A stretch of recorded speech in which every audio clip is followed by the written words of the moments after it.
And we came out victorious and live in a little fan base. I can cry about it. Welcome to Beer and Drink. This is Diaz. And the Sriracha Muchacha, Paloma Star. And we are here to review the women's War Games. Right? You have to say it all like that. War Games. War Games. I mean, granted, this year I feel like the public sentiment is it's a bit of a War Game. Or like, War Games? But I gotta say, this was a very highly anticipated match. The lineup was super strong. For sure. But we're gonna talk about how it panned out. But you know, ring the bell. We always start with the looks. Of course, you have to. This is the brutality. This is, the brutality she was talking about. This is it. Right. Oh my gosh. Like, 1,000 out of 10. So hot. That mask she brought, like, it was so cool. I always thought Trish did her thing with the mask, but like Rhea, I think she should wear it like daily. Yeah, like, more often. It's like a merch opportunity. 100%. You know how cool it would look on like even action figures and everything else. Like the whole like details on it, the applique. I think this could be her new like signature look because I think you could do a lot with it. And the fact that she had a big reveal during the match, the makeup underneath, she has a gay friend now. Oh, for sure. She finally had a gay friend who told her like, reveal, yes. Fiery bra, her bra. A bra, yeah. That was the best part. Usually she has like very similar stuff, but like this time she had a lot of more details into it. Yeah, I really liked it. I also love that Bianca Belair finally did her 2K Summer Glam contest look. I remember we talked about it. We totally talked about this. We're like, hopefully she gets to wear it eventually. So I'm glad she finally did. It took her a while, which is fine. She did it. It was cute. It might be just Jade who did not want to match that look. No shade to you, the winner of the contest. I actually think it turned out really cute. Yeah, I liked it a lot. Maybe they didn't design one for Jade, and Jade didn't have anything to wear. So she posted a video of her like making this gear. She did the thing. It looks great. Totally. Yeah, I was obsessed with Nia Jax. Oh my god, she looks so good. So good. Have you ever wrestled with big hair like that? Only when I had the extensions, but not like big hair like this. Only big hair like this. I wonder how that affects her like line of vision, like her peripheral. Like, can she see where anybody's coming? Because it's so big. She looks so good though. She looks so good. Oh my god. Yeah, she's serving looks every time. Every single time. I did love how like Nia's team had like a whole like color scheme going on, and like Rhea's team just looked super hot and cute. Like that was their theme. But I wanted to talk about that because like Face team had no unity whatsoever. Understandably, because there's like some storyline, like a little bit of feud between them, but heel team came together with a cohesive collection. Cohesive look, yeah. So I was kind of like, okay, heels got their together. I can just imagine in kayfabe world, like all these heels are like doing meetings and there's a group chat of like, what are we gonna wear, y'all? What colors do you have? They're heels, so they're not necessarily even supposed to like work well together within their team, but it is cute that they were so cute. They matched perfectly. So cute. Liv and Nia had no issues working with each other. Like it was Candice Lerae, I thought her cape look was really cute, but apparently she put like she had a little Easter egg on her belt. What was she like put photos of her like bleeding in like her indie days. Oh, that's kind of cool. Into her like belt. She must have a long belt because Candice Lerae would bleed a lot in her indie days. So I like the little like Easter egg. But overall, I thought heel teams looked absolutely amazing. But also Naomi with her birthday, the birthday cone. That was adorable. I thought it was kind of random that it was a hat. I thought it was gonna be like a tiara or like something else. But the fact that it was an actual like just birthday hat was super cute. And I was wondering how long she was gonna keep it on. I was surprised that she went into the ring with it. Right. She's like, you better know, it's my birthday. And then people did birthday chant for her. That was so sweet. I love Tiffany's gear. Let me talk about Tiffany Stratton's gear. It's like Sabrina Carpenter look. Oh yeah, that's what it was. Yeah. I just thought it was like cute with the little like cherry applique and stuff. I love it. Did you guys all enjoy War Games match? Sometimes I feel like gay dating scenes seem like a freaking war zone. And clock is ticking, you guys. We gotta find a hunk to kiss when the ball drops on New Year's. But for War Games or for gay milkshaking, safety is always first. And that's why I want to introduce you to Q-Care Plus Prep and Doxy Pep. Prep and Doxy Pep with Q-Care Plus are fast, easy, and most importantly, free. Yes, we love free. In fact, 99% of Q-Care Plus patients get everything they offer at zero cost. And getting Prep with Q-Care Plus is super fast and completely online. Signing up takes about like 5 minutes, and online appointments can be as quick as 15 minutes. Your first prescription will arrive super fast, just in time for your next night out. They even offer same day or next day online appointments, including evenings and weekends. And again, everything's online, so there's no travel time, no waiting rooms, and no pokey doctor visits. QCare Plus delivers at-home kits and prescriptions right to your door. And here's something cool that many teleprep providers don't do. QCare Plus screens for STIs at the same time they test for HIV. For example, test for syphilis, which not many competitors do, and if you test positive, they provide treatment too. It's a real testament to how much they care about your health. And by the way, you probably know what PrEP is, but if you're unfamiliar with DoxyPep, I was too, it's basically the STI morning after pill. It helps the big three before they even get started. QCare Plus will prescribe DoxyPep along with your PrEP prescription so you can get complete protection. And if you want more than just my recommendation, check out QCare Plus online reviews. Patients love them. 5 stars on Google from real people. QCare Plus is praised for their personal care and quick responses, unlike some competitors where you feel like you're talking to a wall and getting ghosted. And trust me, I do not need more ghosting. QCare Plus cares about your health, not just a bar scene or swanky hotel, so check them out and sign up today at QCarePlus.com or use QR code right here. Thank you, QCare Plus. The match, we started with Bayley and Nia. Oh, we didn't even talk about Bayley's look. Love the two-tone one. I think I just like two-tone stuff. And then the hair, she loves doing and then what it's a WarGames. Yeah, that's really cool. But also the fact that she used her part of her gear in the match for the harness part was really cool. Even if she told Nia for her to hit her with it too, it's okay. We could hear a lot of what Bayley was saying to Nia. I feel that we heard a lot. But yeah, I thought it was a really good idea because I was like, why is she still wearing it? But then she was using it as weapon. That was such a good idea. For sure. Let's go by one as the new people come into the match. But what did you think of Nia and Bayley's performance? It was good. It wasn't anything like, oh wow, this is amazing. But it was a solid start. I was like, okay, we're starting off like a wrestling match, but then obviously you have those big oh geez bumps. It was solid. I don't think it was anything too special per se, but it wasn't anything terrible either. Yeah, it was fine. It was fine. Yeah, it was fine. I understood it as a structure of the match why Nia got in there first, because it's always weird when face has the advantage. Yes, for sure. So Nia being in there, it makes sense. I thought Bayley was really misused in this match in general, or underutilized. Yes, definitely, because I sometimes even forgot that she was in this match. Yeah, I don't think she had any big huge standout spots like so many other people in this match did.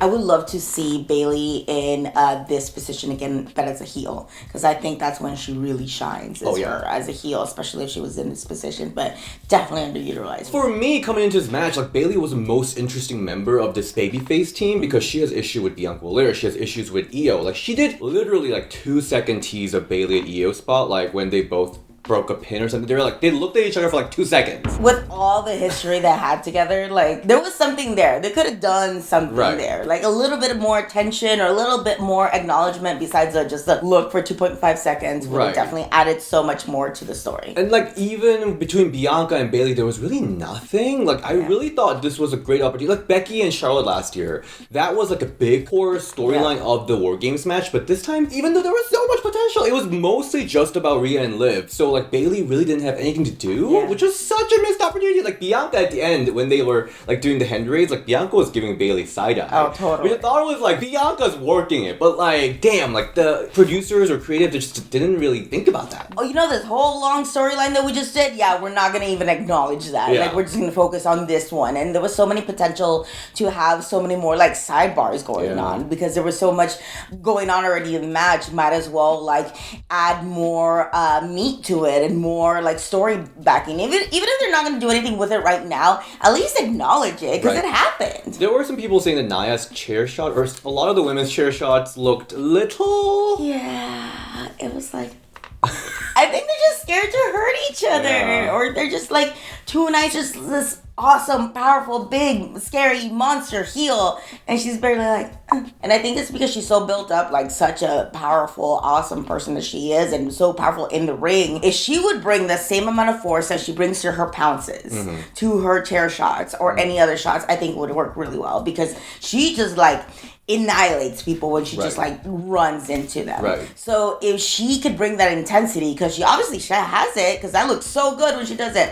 If she could bring just a little bit more intensity of that she brings to the chair shots, It would just work out so much better. So the next one in was Naomi, and of course, happy birthday, Naomi. Yay. I'll say, if I'm taking anything away from this match, that toilet stink face, I will never forget that in my life. I feel like there are a couple things I'll never forget in my life. This is one of them. I love that there's like a prop person whose whole job was to get a toilet seat. And I love it for this stink face. Oh my gosh. The commentary was hilarious during it too, saying how they're less offended when she does as opposed to when Rikishi would do it. But yes, that's definitely such a memorable spot. So camp. I loved it. Naomi's like just so unserious in this match. Like she came in wearing the freaking birthday code, and then she brought in two weapons, which was toilet seat and then like glow stick or whatever. Naomi, you're so unserious. I loved it. Love it. Anything else for Naomi? She looked great. She looked great. Yeah, she looked great. She's like a rehash of her old outfit, by the way. Yeah. I love it. And then Candice Lerae came in. She always does crazy spots though. What did she do? She did the springboard into the chairs. She missed it. I know, but it's so crazy. But she was willing to take it. Oh, Like she's willing to, yeah, she's the willing, lion song. Yeah, the lion song. There you go. She didn't miss it. She was aiming far. There you go. You know, that's the mindset in your life. You want to aim far. I just wasn't sure what she was trying to do with Io. I didn't know either.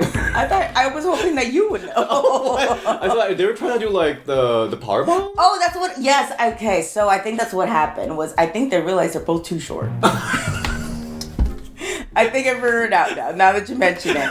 That's exactly what happened. They're both too short. Did the sunset powerbomb and then like lost her because she's like, oh, we're 4'10". That's what it was. Okay, that's what happened. Yeah, that's what happened. I can relate. I'm kind of short too, but for some reason, also by the way, when people like meet me, they're like, "Oh, I thought you were taller." No, I'm 5'2", y'all. But that's what happened. Is that she was too short? She's like, "Oh." She was aiming for a lot more just throughout this match. Yeah, more overshooting. Overshooting. Yeah. You know, Candice is like the queen of WarGames with Io, of course. So I thought she would be doing a little more, but unfortunately, she didn't do that much. But I did really like when she came out of the Shark Tank. She was just like, yeah, moved her out of the way. I like that. Yeah. I wanted to see more of that tension between them, but no, not really. Totally. Yeah. I thought it was kind of weird too that the commentators was like, "Oh, the WWE Universe is getting to know Candice Lerae a little bit more." I'm like, she's been here for a while now, for a minute, but okay, cool. No, but I do like that because recently they out of nowhere started talking about her in DAs. Yeah, like which I love it. Yeah, she's been wrestling for like forever. Yeah. Like, literally forever. And even, like, she was one of the first women that I saw wrestle at PWG back in California, which was a big deal because hardly any other women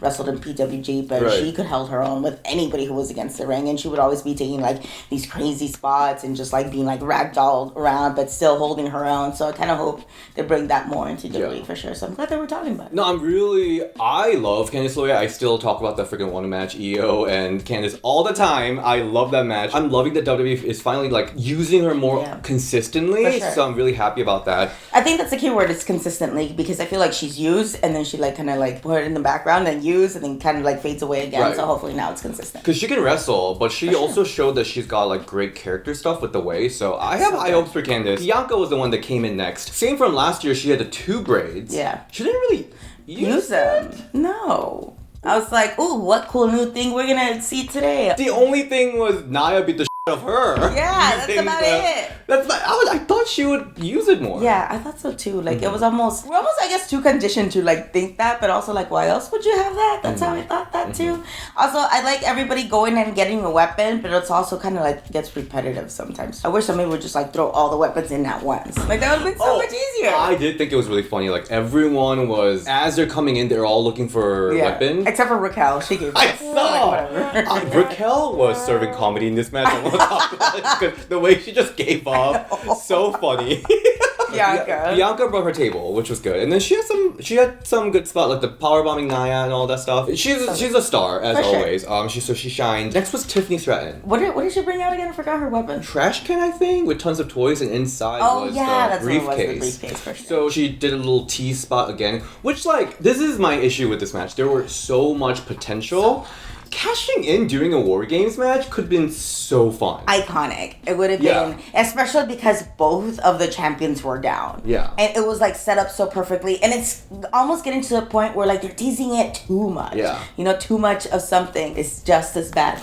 I almost quoted Spice Girls on accident. But for real, like, I feel like now they're like, oh, this is so good, and oh, this is so good. They keep on edging us too much. And I'm sure maybe when she finally does cash it, it's gonna be great and awesome. But I feel like you don't have to do it every single time. But I love the stereo diving. Obviously, the start of it was Io, but the senton was beautiful from the top of the cage. I love how she did that on both Liv and Nia. On her own team. I noticed that too. I was like, wait a minute. At this point, Nia should have been like, this bitch is f***ing with me. Yeah. When will she learn? Queen is too generous. I loved how Nia and Tiffany worked so well together. I was too caught up with the backslide into the leg drop and just thinking about how many ways that could go wrong. Like, it looked cool, but I feel like you can only do it on somebody who's taller because then you can like fall on their leg. It's cool, but it just seems like, okay, you ready? Are you? And then like, are you okay? Okay. Are you okay? Okay, good. Oh. Like, it wasn't like really like fluid enough, and I just like kept on thinking about so many ways that this it is could a go wrong. wrestler's insight. Yeah. I love their Samoan drop with the neck breaker. Oh, that was really cute. Then Io came in. I guess she really was. For me, I think she was. Outside of like Rhea, I think she was the highlight of this match. Sure. Of course, the trash can spot. She previously talked about how she can up the antics of this. She painted the trash can. I know, it's so cute. It was branded. She like matches her clothing. I love that she like looked on one side because I'm sure somebody told her the trash can is on the end of the ring, and then she's like, oh, wrong end. So she sprinted to the other side and got it. It was funny. Like, she had a little like rope on it. Adorable. Like, it was a whole Did ordeal. she chain it to her gear? Or was it just around her? I think just around her, Oh, and then okay, she I like thought it was chained it to the like corner. It was like a whole ordeal. I did like that Candice Lerae went up there to cut her off because I was like, wait, is she gonna do it? Like, that's the first thing that she's gonna do, which is crazy. But then like, I like the little tease that Candice Lerae went up to cut off, and then the too short spot happened. But like, we joked that she would do moonsault with trash can, and she actually did it. Off the cage. Like, what the hell? The only thing that I didn't like was that you couldn't see Io's face when she puts the trash can on that. Yeah. I only wish I could see that. Like, I wish there was a camera angle from that side so we could see Io's like jackass face that she did. Like, the fact that she did moonsault though, that is crazy. Insane. And she's just like nothing. It was great. And then they even made it like stereo. This was like too much. Like, it was too much for me. Totally. It was awesome. Both of them at the same time was great. I kind of wish it wasn't at the same time. Kind of. Because I kind of wish like Tiffany could have her like moment of that, and then Io can have her moment. Because I kind of feel like everybody was like, there was a moonsault with the trash can, you know. But even though like Tiffany's so great and scary and amazing, it's a moonsault in a trash can. Yeah, like that was painted. Yeah, I think it could have branded its own. Yeah, I think it could have its own spot. Yeah, that was too good. Yeah, too good. And then Io was like just killing it. Fire extinguisher after like the cash-in attempt. That was really good. That was cool. Oh, by the way, there's like this. I gotta show you. When Io was coming out, the way that Naomi and Bianca's dancing to it. I noticed that. Look at their little choreographed dance. There was a meeting about this. They didn't have a meeting about matching gear, but they have a meeting about what dance moves to do to Io's music. It was super cute. It was hilarious. I did notice that. I think the new coupling has arrived. It's Io and Rhea. I like it. Yeah. I'm here for it. Because Io was like climbing on Rhea. That was very much like Liv's thing. Yeah. So like Rhea's trying to like make her a little jealous and all that. So I hope it's working. Yeah. I hope so. But I have some issue with the Io. Not with her, but like the booking. Because guess what? Do you remember that she's a number one contender? Guys, do you remember she's a number one contender for Liv? Not until you pointed it out. When you said that, I'm like, oh, yeah. She is. She's Liv's number one contender right now. Not Rhea. It's Io. Oh, you're right. Yes. I remember that match. Raquel came in next. I guess she's wearing like Victoria. Yeah, Victoria inspired. Did you watch Wicked, by the way? I did not. You did not? Okay. No. So in the Wicked, there's like a little wave thing that Alphaba and Linda does. And I saw her do that. Yeah, and it was like, are they doing Wicked? Like, I feel like there's so much love in between heel teams. I was like, this is weird. She was even wearing like pink and green armband. I thought Raquel was so funny in this match. I think we always talk about how like sometimes like Raquel come across really useless in like pay-per-views and stuff. And we're like, I'm really sorry, I love Raquel, but like I think it became her character now. Yeah, she's just like, you know what? Why not? Times 100 with the lean into it, girl. Why not? She gave up on finding a weapon. Yeah, she's like, whatever. And then she got handcuffed. I know. And she's like,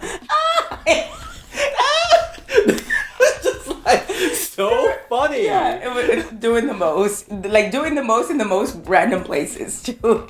I loved it. It was funny. Yeah, it was camp, 100%. She just like leaned into it. She's like, screw it. People are gonna, talk in her ways. Might as well give them something to talk about, and I'm here for it. Yeah, I did like her double powerbomb with Nia. Yeah, that was on cool. 2 people. That was a really cool spot. But outside of that, she was serving Cam. Yeah, she was just there for a good time. She wasn't there for a long time. She was just there for a good time. She was there to get, handcuffed. Why not? I did love that the commentary was like, Raquel and headband. So last was Liv Morgan, and I love that she did like, what? I'm scared. Well, here's a baseball bat. Like that was cute. That was about it. Well, I actually did really like Rhea being all tied up and like. Yeah, I know against everybody. That was like, oh, okay. Yeah. I'm sure some of y'all love that spot. I bet that definitely got bookmarked a lot. For sure. Yeah, what did you think of Liv? I mean, okay, not gonna lie. I like the bat because obviously that's what she used her injured Rhea. But having a bat in this type of matches kind of takes me out of it because it's almost too relatable. Like, if you hit somebody with a bat in their midsection, the match is over. Or like whenever she hit, I think it was Bianca on her spine or Naomi on her back. Nobody comes back from that. Like, it's almost too relatable. I know that sounds weird, but like, the general public doesn't know what it's like to be hit with the chair. They don't know what it's like to go through a table. They don't know what it's like to use a trash can as a weapon. Everybody knows what a bat feels like, what it would feel like to be hit with one. Hopefully not most people know what it's like to be hit with one, but it's too relatable where it's like, okay, if you're hitting somebody in the stomach with that and in the back of it, they're like done. So that's the reason why I personally don't like it. Not just in this match, in any match that a bat is used. But I see why they did it. It was a call back on how it happened, but I think the best thing Liv did here in this match was take the avalanche riptide. That was cool. Yeah, she took that beautifully. Yeah, but I don't know. Liv was more of a background player almost, and I was trying to figure out. I'm like, is it because she came in last?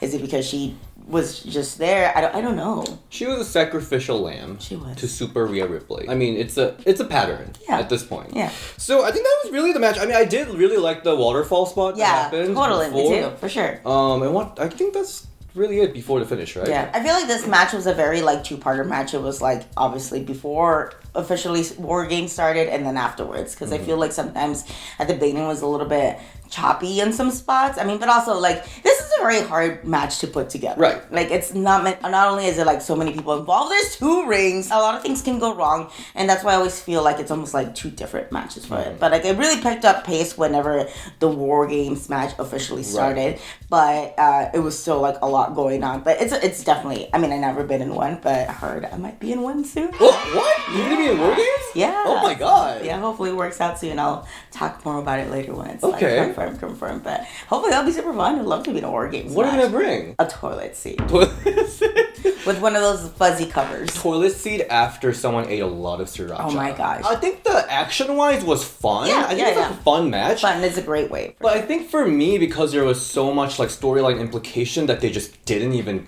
go to, it felt short for me. Yeah. The finish was the thing that we've seen for the last 3-4 months. It's always, in non-title matches, Rhea Ripley will be on top. She will destroy Liv Morgan. And that's the thing, is I hate when champions get pinned. It's over and over again. Over and over again. It diminishes the value of the championship so much. Yeah. I'm gonna say it, I'm over the Rhea and Liv storyline. Hopefully this was close the chapter on that.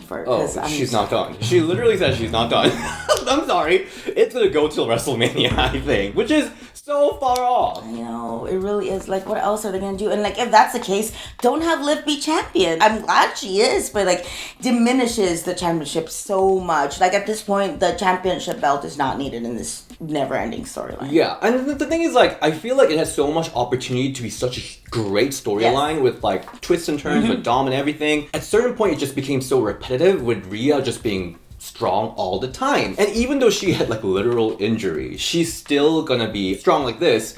So, where do we even go from this? Yeah, I feel it's just so... They almost booked themselves into a corner. Yeah. Who's going to beat Rhea now? It's Liv and, Io going to stack up on each other and, Power Rangers. Right. And they would all get together and, make one thing. And the fact is, Io's the number 1 contender right now. What are we going to do with this? Nothing, apparently.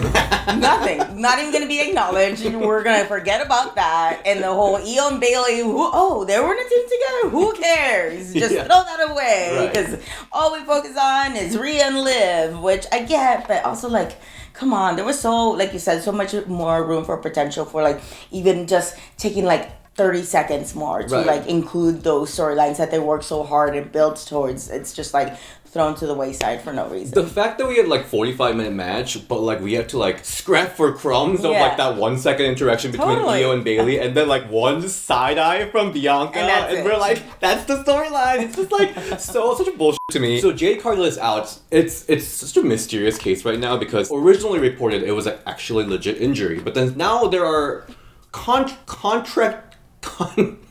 We'll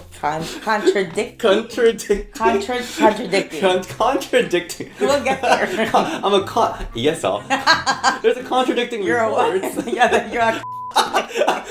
There's a contradicting report saying that she's actually not injured and there's some backstage reason for that to happen. But like, I feel like this is again a huge storyline heading into WarGames. They did not use it at all. Like they didn't use it for like some big heel turn from the babyface team. Like nothing. So it's just again like missed opportunities. They had so much potential to go so many different avenues with almost every person in this match. Yeah. Had like a whole different thing they could do and like nothing was done with it. And we went with the most obvious. Predictable. Rhea Ripley will be Super Rhea Ripley. Which we love Rhea Ripley, but like, come on! Like, they booked themselves into a corner, like, Super Saiyan Rhea Ripley is unbeatable, unstoppable. Like, what do we do now? Yeah. I think her and Dom are gonna end up together again. Gonna end up together? Yeah. I'm sick of Dom. I can't. We are heading into Saturday night main event.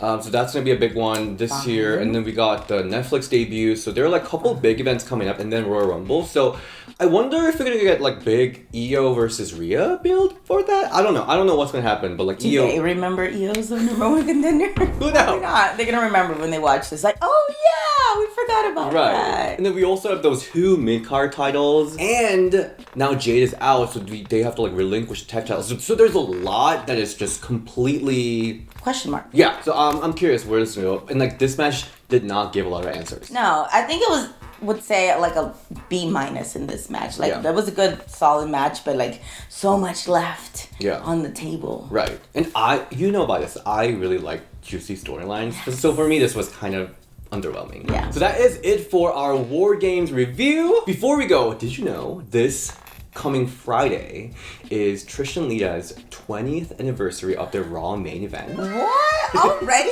Oh my gosh, no. That makes me feel so old, but that's amazing. 20 years? Isn't that crazy? Wow. So they're doing like a special event like commemorating that in Ohio. Randomly? Ohio's huge in wrestling. It's really cool though. They're doing like a special fan event there, so I'm gonna be there. I'm driving with Will, so it's gonna be really fun. So check the tickets out. I'm gonna put that information down in the description section. Also, voting is open for end of the year Women's Wrestling Fan Awards. Ready? Yeah. Going by so fast. I know. So go check it out. Go vote right now. You know what's really interesting? This is gonna be a really fun year because a lot of the regular players, they're out of the list. Yeah. They were not nominated. So the Wrestler of the Year nominees are Liv Morgan, Toni Storm, Jordynne Grace, Nia Jax, Roxanne Perez, Io Sky, Mariah May. So no Bianca, no Mercedes, no Rhea. Wow, I kind of like it though. This year was them though. Yeah, it really was, for sure. Very, very fresh. Ooh, I cannot wait to see the results. So go vote. Go vote, divadirt.com. Paloma, where can we all find you? You can find me at Paloma Star on Instagram and Twitter. And DS, where can we find you? You can find me at DS Shin on Instagram and Ring the Bell DS on Twitter. And I'll see you next time. Bye.